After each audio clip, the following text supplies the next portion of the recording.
আসমা রাদিয়াল্লাহু তাআলা আনহা মুসলিমা, আর আসমার মা কোতাইলা, আওয়াজ করে বুঝে থাকলে বলেন, আসমার মা মুশরিকা।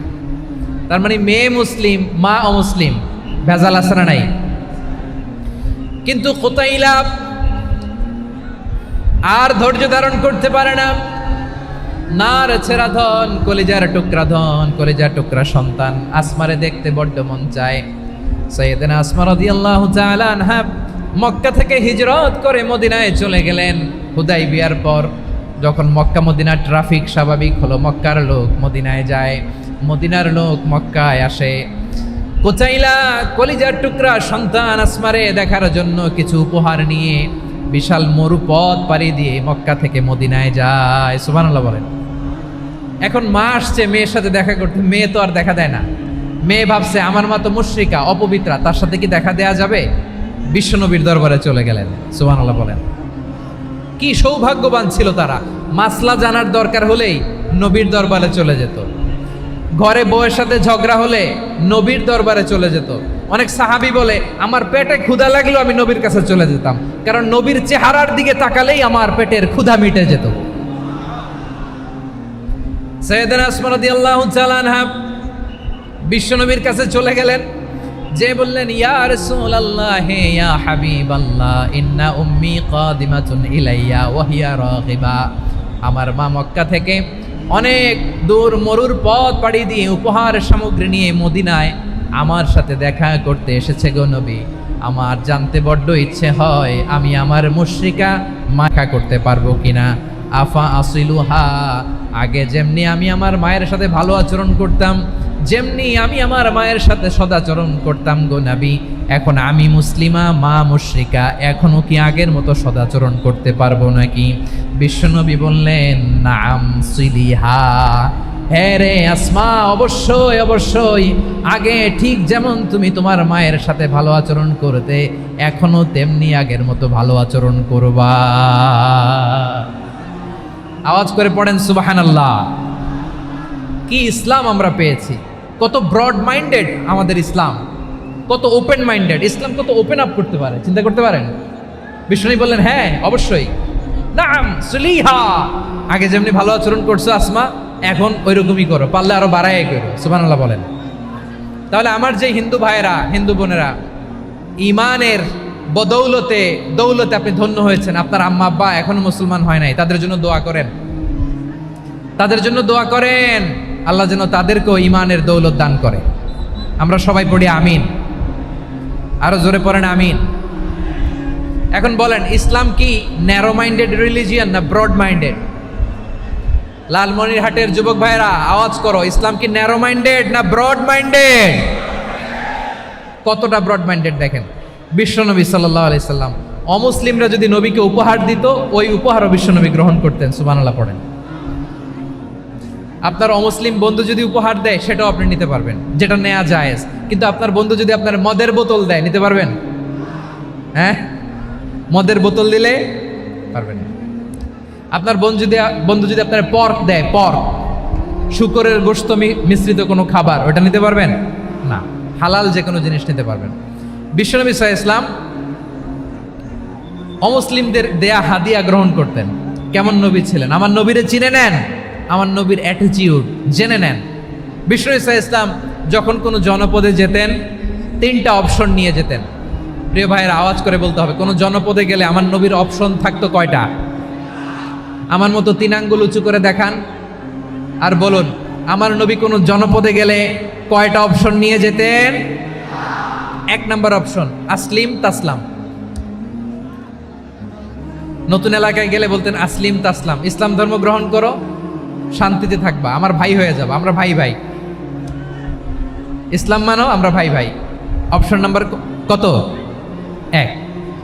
যদি বলে না ইসলাম মানবো না, ওকে, অপশন নাম্বার 2, মুসলিম হওয়ার দরকার নাই, লা ইকরাহা ফিদ্দিন, ইসলামে কোনো বাড়াবাড়ি নাই।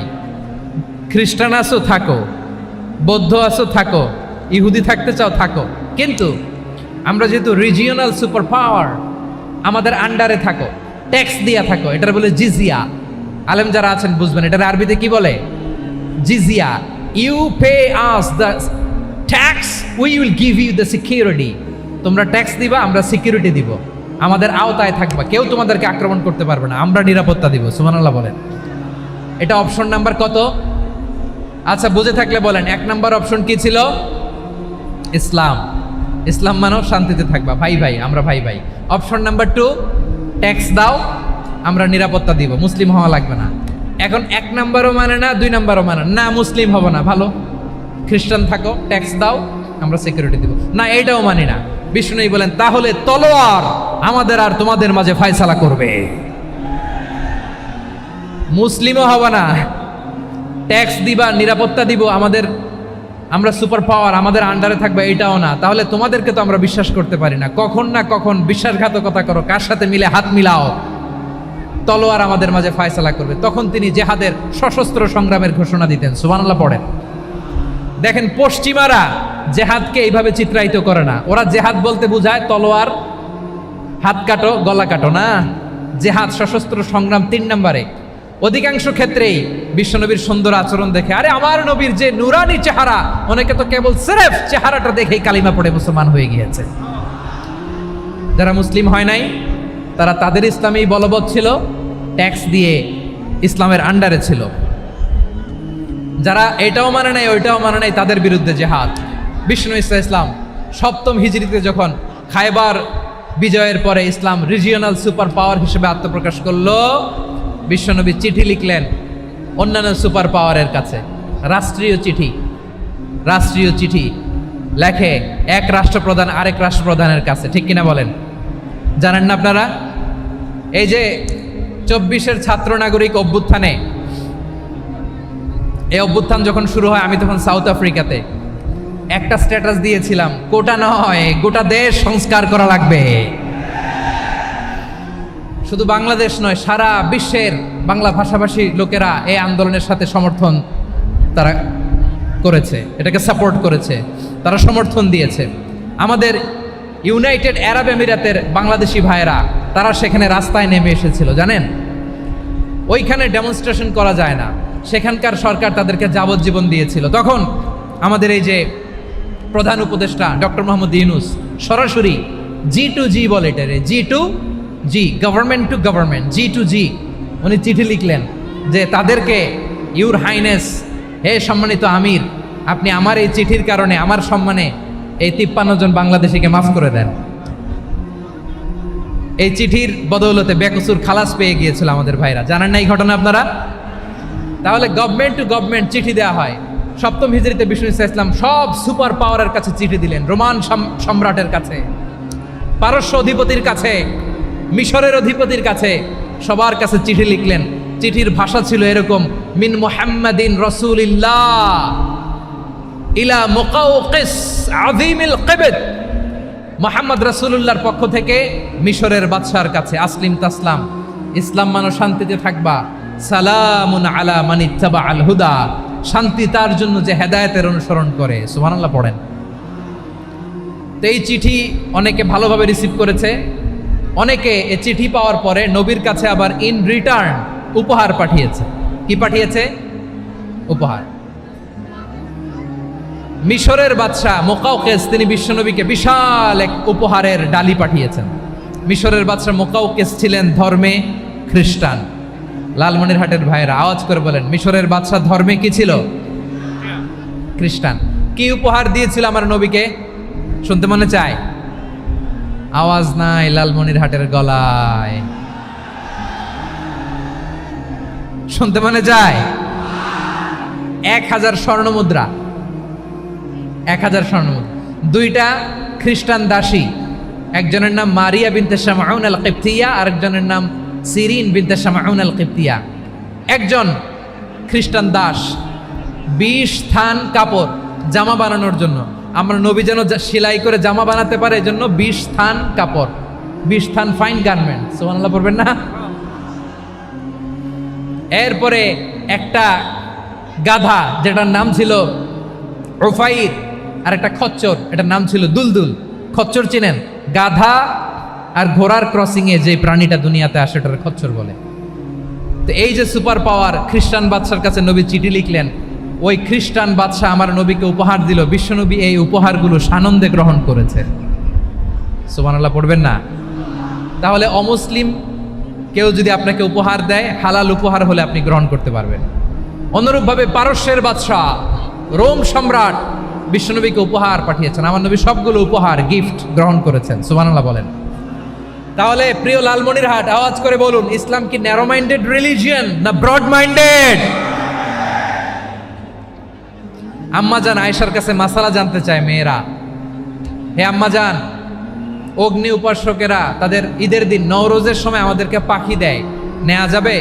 উনি বললেন, ওরা জবাই করে দিলে নেওয়া যাবে না, কিন্তু ওরা যদি ফলমূল এরকম খাবার দেয় এগুলো নেওয়া যাবে। তার মানে অমুসলিমদের দেয়া উপহার এটা গ্রহণ করা যায়। সুবহানাল্লাহ বলেন। শুধু তাই নয়, বিষ্ণু ঈসা ইসলাম অমুসলিমদের সাথে আর্থিক লেনদেনও করেছেন, ফিনান্সিয়াল ডিলিং করেছেন। অমুসলিমদের সাথে প্রয়োজনে আপনি ফিনান্সিয়াল ডিলিং করতে পারবেন। আমরা প্রায় দেখি বাজারের মিষ্টির দোকানগুলো আমার হিন্দু ভাইদের। লালমনিরহাটে মিষ্টির দোকান, দইয়ের দোকান কারা চালায়? হিন্দুরা চালায় না? তারপরে যে বারবার শপ, চুল কাটে যে নাপিত, অধিকাংশ নাপিতের দোকানে কারা? আমার হিন্দু ভাইরা। তা আপনি চুল কাটতে পারবেন কিনা? পারবেন কিনা বলেন? পারবেন। তার দোকান থেকে দই মিষ্টি কিনতে পারবেন কিনা? হ্যাঁ, আমার মুসলিম ভাইয়ের দোকান থাকলে ওইটারে আমি বেশি প্রায়োরিটি দিব, ঠিক কিনা? কিন্তু যদি তাদের সার্ভিস নিতে চান, প্রোডাক্ট নিতে চান, পারবেন। তার দলিল সহিহ বুখারী, আম্মা জান আয়েশা রাদিয়াল্লাহু তাআলা আনহা বলেন, ইশতারা রাসূলুল্লাহ সাল্লাল্লাহু আলাইহি ওয়াসাল্লাম মিন ইয়াহুদিয়িন তুআমান ওয়া রাহানাহু দিরআহু মিন হাদিদ। রাসূল সাল্লাল্লাহু আলাইহি ওয়াসাল্লাম এক ইহুদির কাছ থেকে, কার কাছ থেকে? সবাই বলে নাই, কার কাছ থেকে? আমার নবী, পেয়ারা নবী এক ইহুদির কাছ থেকে জব কিনেছিল। জব, বার্লি, যেটা দিয়ে রুটি বানায়। ওই জবের দাম দেওয়ার টাকা পয়সা নবীর কাছে ছিল না। ফলে নবী ওনার একটা পোশাককে মর্গেজ রেখেছিলেন, মর্গেজ, বন্ধক, যে এখন এটার দাম দিতে পারবো না, কয়েক কেজি বার্লি নিয়ে যাই আর বন্ধক হিসেবে আমার জামাটা রেখে গেলাম, যেই দিন দাম দিব ওই দিন জামাটা ছুটায় নিয়ে যাব। সুবহানাল্লাহ পড়বেন না? বাকিতে নিছিলেন, বাকিতে। দিরআহু মিন হাদিদ, লোহার তৈরি বর্ম, মানে যুদ্ধের পোশাক, লোহা দিয়ে বানানো। বিষ্ণুনবী বললেন, কয়েক কেজি জব দাও, টাকাটা পরে দিব, এখন টাকা নাই, বন্ধক হিসেবে, মর্গেজ হিসেবে আমার জামা রেখে গেলাম, যখন টাকা দিব জামা ছুটায় নিব। আওয়াজ করে বলতে হবে সুবহানাল্লাহ। এ থেকে বোঝা গেল অমুসলিমদের সাথে ফিনান্সিয়াল ডিলিং করা যায়, অর্থনৈতিক লেনদেন করা যায়, কেনাবেচা করা যায়, প্রোডাক্ট কেনা যায়। এমনকি আমাদের মসজিদে নববীতে বারান্দায় আপনারা একটা অটোমেটিক ফ্লাইং আমব্রেলা দেখছেন? সূর্য যখন বাড়ে মসজিদে নববীর বারান্দায়, ইয়ার্ডের মধ্যে অটোমেটিক্যালি কিছু আমব্রেলা আছে, সাঁ করে খুলে যায়, আর সূর্যের তাপ লাগে না। আবার সন্ধ্যাবেলায় এই আমব্রেলাগুলো ওরা ক্লোজ করে ফেলে। দেখেন নাই না? দেখছেন? এই মসজিদে নববীকে সর্বোচ্চ উন্নত মানের কনস্ট্রাকশন ইনফ্রাস্ট্রাকচারে ডেভেলপ করার জন্য কর্তৃপক্ষ কিছু অমুসলিম ইঞ্জিনিয়ারের, ডিজাইনারের সহায়তা নিয়েছিল। সুবহানাল্লাহ বলেন। কোন দলিলের ভিত্তিতে? এই দলিলের ভিত্তিতে যে বিষ্ণু ঈসা ইসলাম অমুসলিমদের সাথেও লেনদেন করেছেন। আওয়াজ করে বলতে হবে আল্লাহু আকবার। শুধু তাই নয়, ইন কেস অফ ইমার্জেন্সি, প্রয়োজনে ইসলামের খাতিরে, ইসলামকে সামনের দিকে এগিয়ে নিয়ে যাওয়ার জন্য অমুসলিমদের সাপোর্ট নেওয়া জায়েজ আছে। সুবহানাল্লাহ বলেন। অমুসলিমদের সাপোর্ট নেয়া, তাদের থেকে অর্থ নেয়া, পলিটিক্যাল সাপোর্ট, পলিটিক্যাল অ্যাসাইলাম নেওয়া জায়েজ আছে। আমাদের অনেক বিশ্ববরেণ্য দায়ীরা আমেরিকায় অস্থায়ীভাবে অ্যাসাইলাম নিয়ে থাকে, নিজের দেশে গেলে ফাঁসিতে ঝুলাই দিবে। যুগ যুগ ধরে দায়ীদের উপরে এরকম অত্যাচার আর নির্যাতন আছে না নাই? মিশরের অনেক দায়ীরা পাশ্চাত্যে যেয়ে থাকে, এই যে তারা পলিটিক্যাল অ্যাসাইলাম নিয়ে থাকে, রাজনৈতিক আশ্রয়, এটা জায়েজ আছে না? এটা যে জায়েজ আছে তার প্রমাণ স্বয়ং বিশ্বনবী সাল্লাল্লাহু আলাইহি ওয়াসাল্লাম পলিটিক্যাল সাপোর্ট নিয়েছিলেন অমুসলিমদের কাছ থেকে। সুবহানাল্লাহ বলেন।